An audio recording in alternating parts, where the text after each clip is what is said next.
Survival introduced a realistic experience to Fallout 4. The mode forces you to sleep, eat, and drink in frequent intervals. Not only that, fast travel is removed from the game. But can you beat Fallout 4 Survival without sleeping or eating? Before I answer this question that no one has ever asked, a few things need to be said. Firstly, this run I will technically also not be drinking. The only thing I will consume is a Nuka-Cola because of the caffeine it gives. Secondly, I will be using the autosave survival cheese. For those of you unaware of this cheese, basically you just pretend like you are about to sleep and instantly cancel it. Because there was no way in Satan's butthole I was going to play a Bethesda game on survival without saving once. Let's get to it. I made a character that resembled my social skills, Ugly. I named him after a sadistic human being that forced me into this mess. I dumped my skill points into intelligence, charisma, and endurance, and then I was told of a nuclear attack. You see, I'm a man of taste, and a man of taste would not like to get Adam's load blown all over his face. So I went down into the vault, had a nightmare, and awoke from my slumber. It seemed as though that nightmare had come to fruition. I skedaddled and made my way through the disgusting pre-war vault, escaped imprisonment, and then the sunlight glimmered on my thick ass. Now it was time to meet my main man, Chadsworth. Before we continue, we need to formulate a quick plan. And fast, boys, because my time was running out. Fortunately, I have a Jimmy Neutron brain. I already knew that growing tired and hungry in survival dropped all your special down to 1 point, so maxing intelligence to get the most XP before that happens was the play here. Stim packs, a power armor suit, and Nuka-Cola was going to be all I need this run. Everything else is self-explanatory. But in the final stages of tiredness, you are unable to walk anymore and you basically crawl, so the Nuka-Cola was for when that happens. The final part of my plan was that I needed to hurry up and join the Brotherhood of Steel so I can get that sweet vertibird grenade. They will act as my fast traveling, as you can't in survival mode. Chadsworth murdered the entire town of bloatflies that now inhabited Sanctuary, and it frightened me. A couple of stolen gold bars later, I swooped by Red Rocket and picked up Dogmeat. The great part is, Dogmeat will always be there for me this run, like my right hand. Or my imaginary girlfriend. Saving Preston was easier than taking candy from a diabetic man who no longer wishes to eat candy, and this was when the tiredness and thirst had started to kick in. It was now time to play safe. I clapped the death claw and sped my way to the city of Big D's, Diamond City. Along the way, I found a man attempting to coerce a poor granny, so I told them to back off and then murdered them anyway. After I took care of them, I went to go tell Granny that I was sorry for the disturbance, and then murdered her too. It's all in the name of business, Grandma. It's fun being a piece of shit. I made my way to the Toy Story 4 cosplayer and did a quick mission with him. The dude is a champ. I literally just sat back and he did everything for me. Even after, the gentleman paid me handsomely. This weapon will be an important staple this run. Unfortunately, my thirst, hunger, and tiredness was getting worse. I made it to D-City, talked to McNaldo, and went off to go save our synth friend, Boy Toy Nick. This was when I was hit with unforeseen circumstances. Severe hydration and hunger causes you to lose health every minute or so. Fortunately, you can't die from it, but it's still a nuisance. Another plus side is I get the adrenaline perk, which gives me that fat fucking damage. I clapped all the men in the station, and then I spanked Dino, easier than a walrus giving birth to farm equipment. I saved Nick, grabbed my amiibo, and then talked my way out of the final fight. I told his girlfriend that Skinny Malone got that skinny salami. By the way, I really regret picking this Nerd Rage perk. Every time I drop to 20% health, which is literally every 5 minutes, the game fucking slows down to a negative 280 speed, and I have to deal with it. Please, Todd, please help me. This mod is both horrifying and hilarious at the same time, man. You gotta love it. I got the key to Kellogg's house, found out he abducted my child, and then let Dogmeat smell my finger. The Suicide Squad, Nick, Dogmeat, and I were on our way to turn Kellogg into a bowl of frosted flakes. We got to Fort Hagen, and this was my true test of strength and perseverance. All I had worked for would boil down to this moment. My supplies were sitting pretty good, and unfortunately, I had to choose between Nick or Dogmeat. I chose the Doge because my love for him burned with the fiery intensity of a urinary tract infection, and we went hand in hand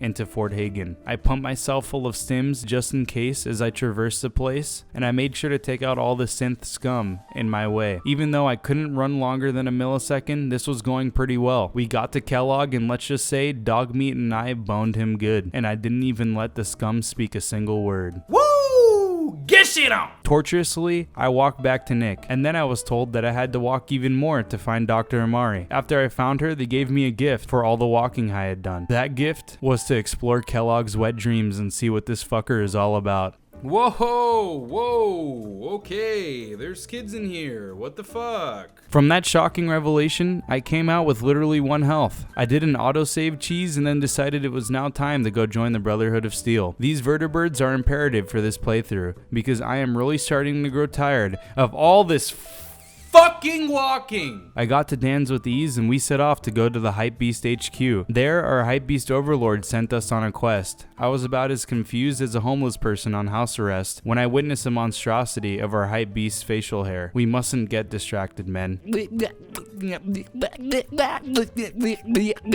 It was now time to pound some super mutant butt. Dan's and I flew in and abolished the super mutant threat. Side by side, we wiped out... Dan's... Oh god. Come on, please. We killed them all and then my dad gave me a pat on the back. This was when I first became a cripple, but fortunately I had been saving up my Nuka-Cola and Quantums for this single moment. My super cool dad gave me my vertibird and I was beyond hype. Now I didn't have to deal with the dreaded walking that is more than abundant in survival. The next task was finding Virgil. I flew to the glowing sea and this was when my nightmare began. Let me tell you that I have never honestly been so fucking terrified in my entire life. Fortunately, with the guidance of Todd Howard, I somehow made it through there with barely a scratch. I wrapped around the edge to make sure the damn Deathclaw didn't end me right there, and after our conversation, I did my usual. You see, not only am I a man of taste, I am a man of honor.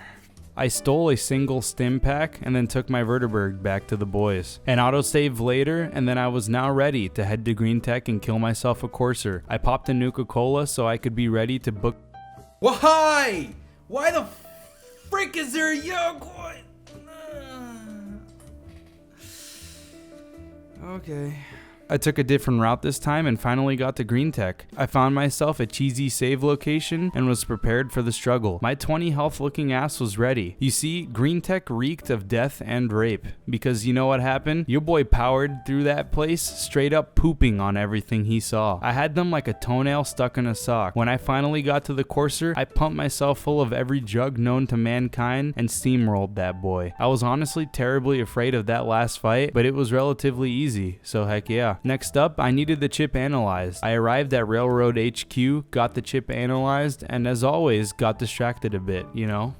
Doing things that aren't illegal or anything, and totally not stealing, and doing things that would make people angry at me. Yeah, I was able to get a quick autosave and called in my vertibird to fly my ass to Virgil. He gave me a 3D printer schematic and then immediately told my Hypebeast leader about it. After the printer was made, I sent my ass into the Institute. The plan was simple. I get into the Institute, establish a connection with them, and then be a double agent. This was going to be a piece of cake.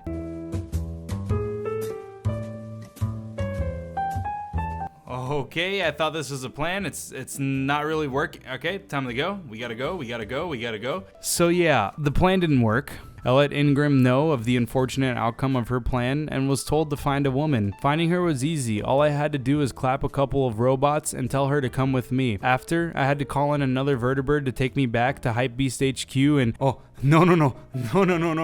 My next task was to find a high-powered magnet. After having a little bit of that good Swiss cheese, I flew to the building, swiftly stole the magnet from a bunch of disabled robot children, and then was told to go find some testicles for our good old friend, Captain America. These were needed so he could easily bust his nut on the Institute when the moment arose. I began my flight to the glowing sea and then got out halfway there. God bless these vertibirds. PTSD started to kick in because I was forced to explore the sea again. But with the power of Nuka-Cola at my side, and Dan's, of course, I made it to the nut factory. I quickly located Captain America's family jewels and then got myself out of there. After getting back, that was when I got hit with literally the top 10 anime betrayals of all time. Dan's didn't put the toilet seat down when he peed. I hunted that disgusting fucker down, told him it was okay and that I forgave him, and then popped him when his back was turned. I put him down like the family dog. His personal belongings were mine, and I was now the new Dan's, but you know,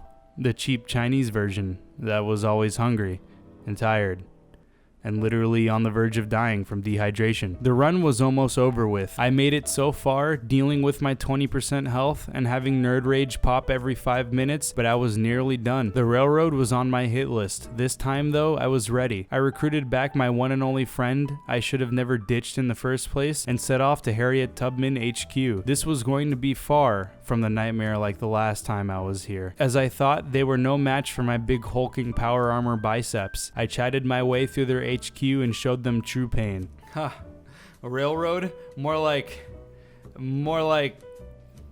dead road.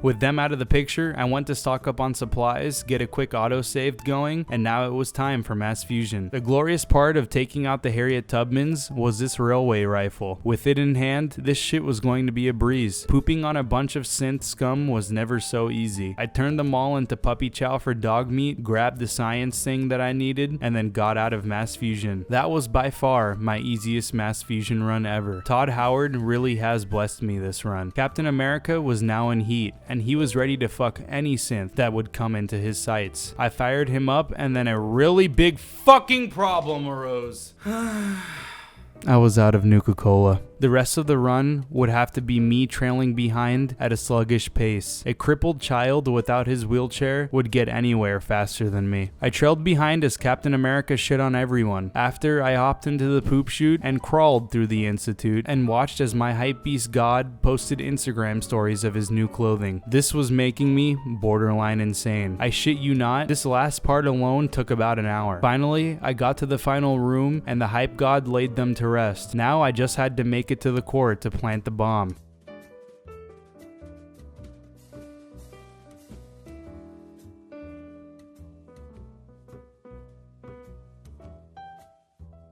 I planted the bomb and there it was, the final end sequence. This run was finally fucking over. Joy filled my heart as a silent but deadly fart would fill a room without windows. You can beat Fallout 4 without sleeping or eating. You could also probably do it without drinking if you are okay with being submitted into a mental hospital for going insane. Thank you guys for watching the video, and if you enjoyed it, drop a like. Stay tuned for next week's video where I show you guys the importance of hyperpologens in our atmosphere.